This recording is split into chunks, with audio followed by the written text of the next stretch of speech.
Presenting now is Dr. Evans Netshivhambe from the University of South Africa. Dr. Evans Netshivhambe is a senior lecturer at the University of South Africa who is also a young composer and a qualified ethnomusicologist interested in African music identity through African art composition. After completing a BMOS, he later graduated with a master's degree in digital arts.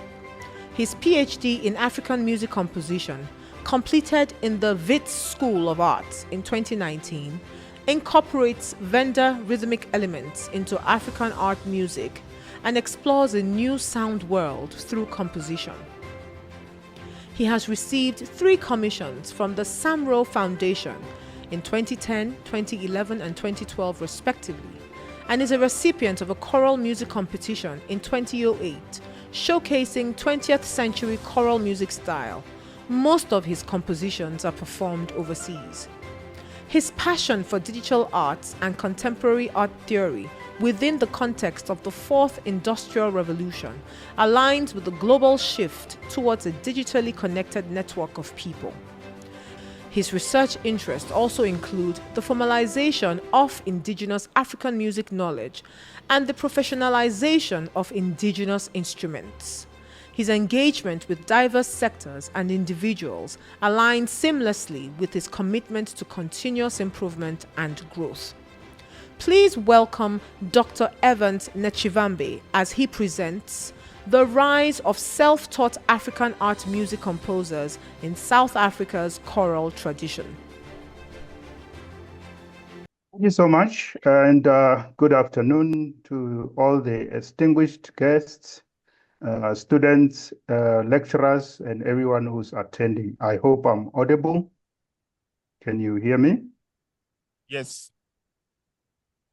Thank you so much. So as I've already been introduced, I'm a composition lecturer at the University of South Africa. So my paper is titled The Rise of Self-Taught African Art Music Composers in South Africa's Choral Tradition. Now, just to give a bit of context, the missionary project that brought the gospel as well as the hymnody music in Africa and South Africa, it's like the beginning of how the development of Black South African composers came about, particularly those who are self-taught. Now, some of the scholars have already documented early encounters of these missionaries coming to Africa as early as 1737, and some encounters were recorded around 1820s, where most of these missionaries were coming to the continent, largely from England, Scotland, the Netherlands, France, and the United States. And they were much more interested in the indoctrination of Black people into the gospel. They were bringing not only that, but also training them into the music, where there was training of music instructors, largely in 4-part harmony, soprano, alto, tenor, bass, and using tonic solfa as the notation system. Now, fast forwarding to 20th century, there was then a wider community influence of the missionary doctrine in South Africa, from the church to the communities and the schools. So this research then looks at how these influences continue to shape the choral tradition in South Africa, and how the self-taught Black South African art composers continue to draw their inspiration from this tradition. So the research itself traces these influences from early exposure to notated music through missionary schooling and church practices that then laid the foundation for the generation of self-taught South African composers that the research is focusing on. So the research explores the progression from composing 4-part harmony to church choirs, to developing complex musical choral arrangements, vocal accompaniments, orchestration, and ensemble writing for cantatas. Now, the problem statement here, it's drawn from how the African art Black composers, specifically South African art Black composers, their work is not really, that much visible, particularly in concert halls as well as academia, because most universities in South Africa, they still prioritize Western compositional techniques, and they use European canon. They also focus their programs in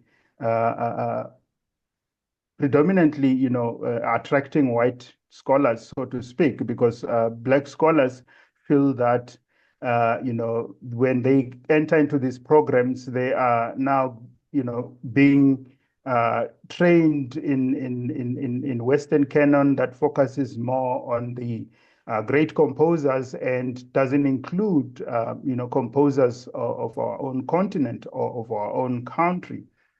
And then they start thinking of alternative voices, of course. So we do have composers who then use the traditional choral lens to promote their own music.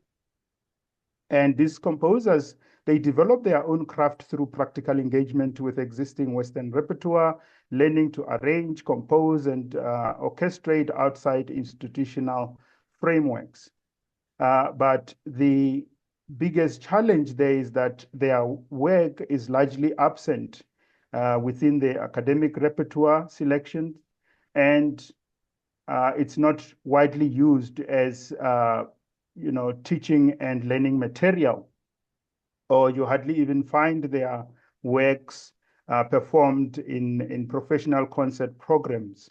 In South Africa, we have three major orchestras. We've got UKZN, CPO, which is Cape Town Philharmonic Orchestra, and JPO, which is Johannesburg Philharmonic Orchestra.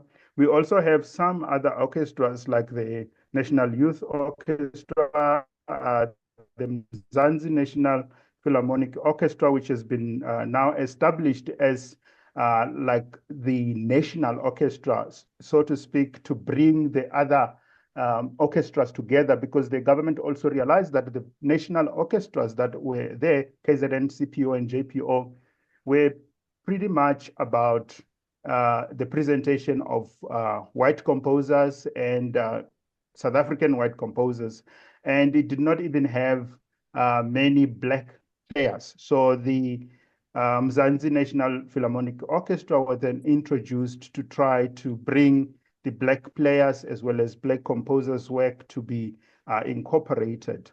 Now, these self-taught composers, because they largely don't make it within this mainstream performance space with the National Philharmonic Orchestras and also in academia, they then use choir competitions as a viable way to, to promote their own works, and also to highlight the persistent gap within the South African African art space, where they still feel marginalized because their work is not included in academia as well as the cultural music landscape. Now, the objective of the research is to then look at all these experiences that these self-taught South African composers have gained, and the inspiration where they draw from in terms of their choral tradition as they continue to operate outside formal academic training, and to also explore how choir competitions have become a primary platform for marginalized composers to showcase their work. And this would largely be Black self-taught composers. And also to identify barriers to the inclusion of self-taught Black South African composers within academic and professional music spaces. and also finding ways to integrate their works in these spaces where they are marginalized. So the methodology that was used for this research was a qualitative methodology, drawing from multiple sources to gain a better understanding of how these self-taught Black South African composers continue to promote their music. Now, the data itself was collected through the means of in-depth interviews with selected self-taught composers, focusing on their creative process and how they continue to influence that space as composers in their own right. Now, there was also the analysis of their existing works and looking at how they continue to shape the African art or South African art composition within the choral tradition itself. Now, the findings of the studies, they show that the choir competition is still a very important platform for these composers, the South African Black self-taught composers, to promote their work. And we do have a program that is called South African Schools Choral Eisteddfod, and in short, it's called SASCE, which was established in 2000 and formally started to operate in 2001. And the reason why this program was established was to pretty much bring all these choral competitions that were running in different schools under one umbrella, which then meant they will be under the department, and they will be managed as well as they will be controlled, so that the students who are the beneficiaries of this project are protected and they can also learn more from this. So this has become the platform where most of them are able to share their compositions and also bring their work to be shared and be experienced by students, by teachers, by the community at large, because the project itself, it includes competitions that are running in the entire country. There are about 9 provinces, and all these provinces, they bring their learners to one place for the final competition, and they will be performing these works by Black composers. This would be self-taught, most of them.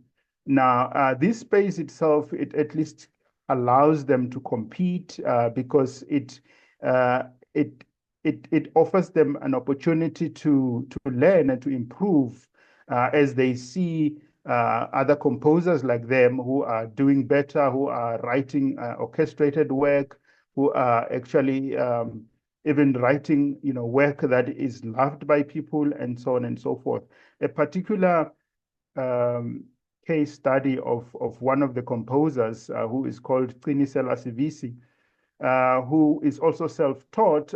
He writes works that are very much liked by people, but he learned through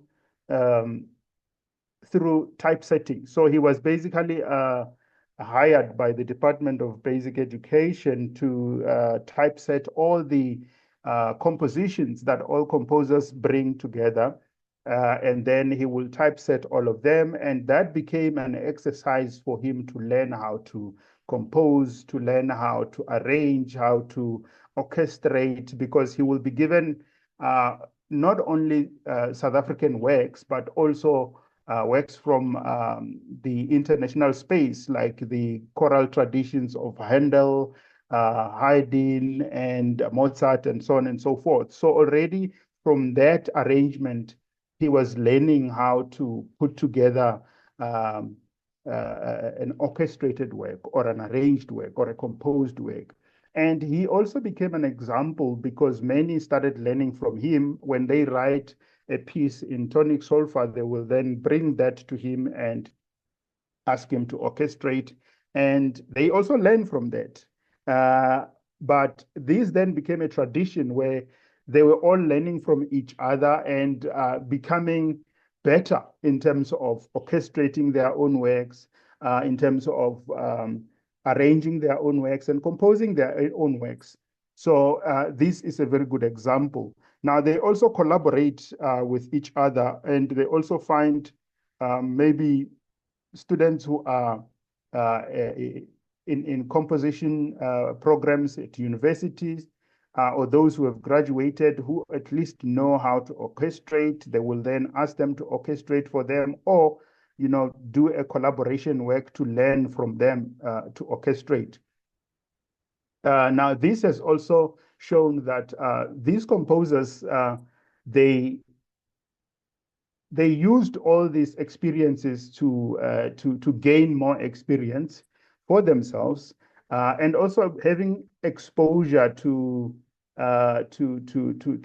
virtual software like Sibelius, Spinale, and MuseScore, which are available to most of them. So they actually play around with the software and find ways of orchestrating better and of arranging better, composing better, because most of the software, they also have this capability of showing you where you are out of range. So say maybe you are composing for a particular instrument and you are taking a particular note, and then it will show you that it's out of range. It's not playable or it's not singable.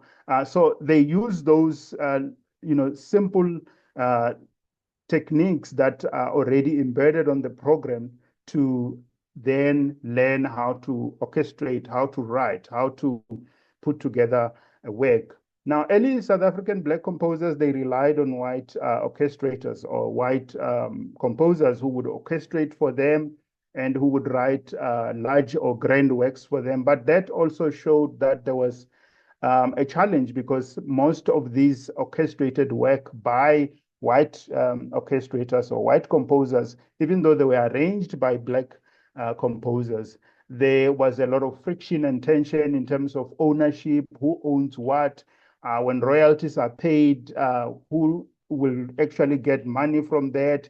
And most of them started moving away from that and learning how to orchestrate themselves, how to publish their own works.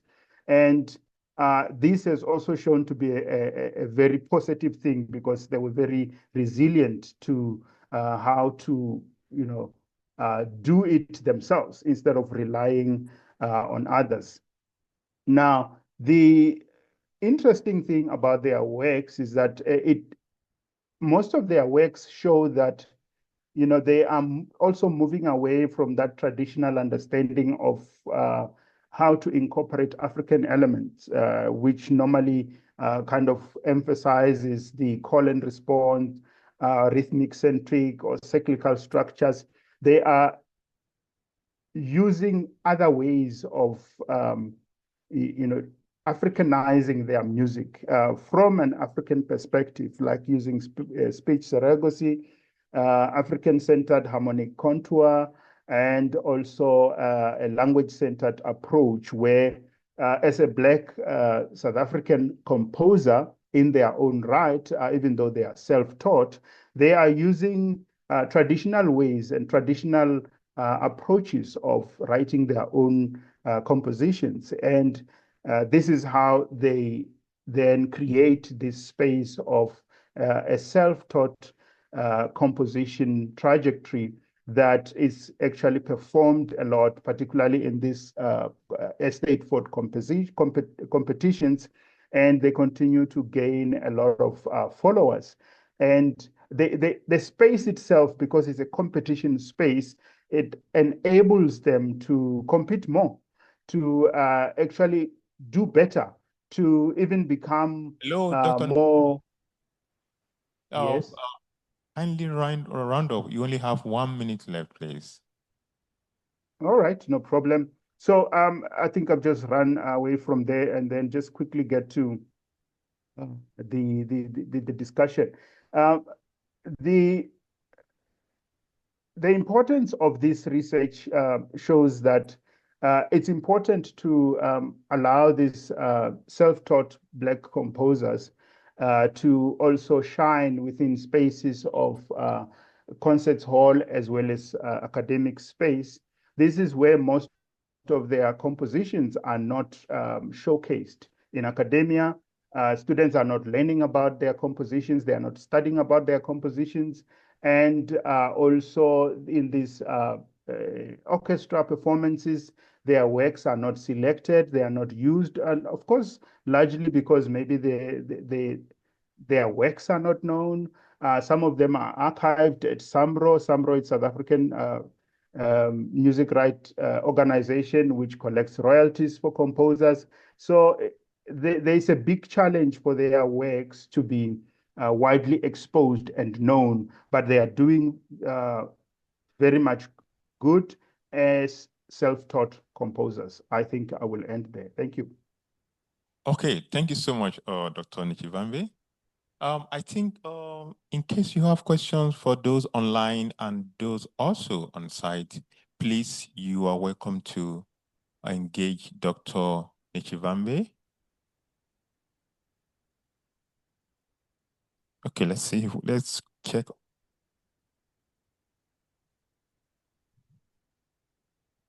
Okay. Do we have any question? Okay. Thank you for your presentation, sir. Looking at the importance of this symposium for future direction, I would like to ask, what would you say that these self-taught composers, what would you say that there is for the future advancement of art music in Africa, since they were they were self-taught and they have works? So how do we move from there or from here to where we are going from their experiences? Thank you. All right, thank you so much. I think if you recall, I also mentioned that there are composers within their own rights. So it's a matter of acknowledging them, giving them a platform, giving them a space to also write and to showcase their works, you know, because if we continue to marginalize them and exclude them, whether from concert halls or from academic spaces, their works will not be known, will not be studied, will not be used anywhere else. And yet they compose, you know, compositions that people relate to, and people like their works. So it's one of those things that if we who are aware and know that these composers are marginalized in their spaces and are not creating platforms for them to shine, to thrive, to compete with others, or to showcase their music anywhere else in the world, then we will be denying them of that privilege, because we are aware of it as scholars and we do see it. So hence, you know, we write articles, we write papers about it, so that, you know, someone somewhere else there, they, you know, can make sure that, you know, they get that exposure. Thank you so much. Do we have other questions? Perhaps. I do have a question, but I'm unable to raise my hand. Please, go ahead, please. Thank you. Okay. Thank you, Dr. Ntshengedzeni. SASCE, you see, SASCE is a government initiative, and it's supposed to bring all schools together. Is that correct? Yeah, so SASCE was started by the government in 2000, and its main purpose was to bring the schools to one program, because most schools were running their own programs, and they will have unions that were running competitions on their own. and they wanted to bring all these competitions under one umbrella. Okay, is that the black and white schools? Or is Yes, black schools? definitely. So it will be public schools, schools that are under government or subsidized by government. And it's also not all of them that participate in this program. It's very few, very selected schools. So South Africa has about 22,000 schools when we're looking at primary and secondary schools. But the schools that participate in this program are between 7,000 to 8,000 schools. So you can see from 22,000 schools, only 7,000 to 8,000 schools participate. So would I be right to say these composers now, because of the SASCE, have some penetration to the entire society, including the white society of South Africa? No, not including the white society, because this program, it's widely attended by black people, and white people don't. They have their own. They have their own competitions that exclude the SASCE competition. So we still have the black section versus the white section of the South African music community. Pretty much so. 30 years later, we still have not really changed that much. Would that point come out strongly in your article? Yes, indeed. It would be highlighted that there's still this, separate schools. The school where the black people are operating on their own, they're doing their own thing, and there's also the school where white people are doing their own thing on the side, and they even don't enter into each other's competitions. Okay, no, thank you. Thank you. Okay, thank you. Dr. Ntshengedzeni, perhaps, I think, okay, thanks so much, Professor Mapaya, thanks so much. Oh, I have a question, perhaps a kind of extension on what Professor Mapaya asked. I also share a kind of institutional, or let's say geographical connection with you in terms of my research also in South Africa. I work with Cape Town Opera for a few years as a scholar, as a consultant, as everything. We work in Philippi, Guguletu, and Mpumalanga. No, okay, yes, that's another case. But the one in Philippi and Guguletu, including Langa.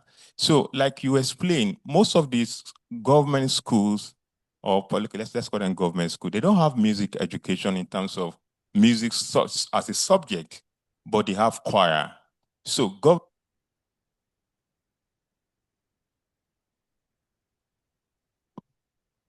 I lost you there. Sorry, can't hear you Hello. anymore. Okay, so government invests in choral competition. They employ music teachers from UCT, Stellenbosch, CPT to come and teach these kids, but they don't invest in music education. So they are only interested in this competition. So they have a quota to bring in musicians from university to come and teach them. Could you please explain why do we still have these, particularly, after 30 years of, apartheid in South Africa? Because it seems it's a structural issue kept intentionally. Are you Yes, so we still have a big problem in South Africa. So these teachers who are hired from colleges or universities to come and train these choir masters or choir students or choristers, they are basically just used for this choir program. They're just used to assist students to sing better so that they can win, you know what I mean? However, the government only invests about 2 million in this project, and this 2 million It's purely about giving them awards, trophies, and all that. So, and it's not even enough. Provinces themselves even have to transport these students to the central place where they are going to compete. And they also have to pay for accommodation, transport their own learners, and so on and so forth. So the government does not have much interest in investing in this kind of a project. Yet they, they say it's a flagship project, and they want to shine about this project and say they are doing great work. So it's actually a shame that they are not investing in music education, and it's not even many schools that are participating in this project. And even those that are participating, it does not mean they are really getting music education. They're just participating in choral competitions. Thank you so much, Dr. Ntshengedzeni. Thanks so much for sharing your work. So we are looking forward to see more of your work when it is published, or perhaps when you write your book. So thank you so much.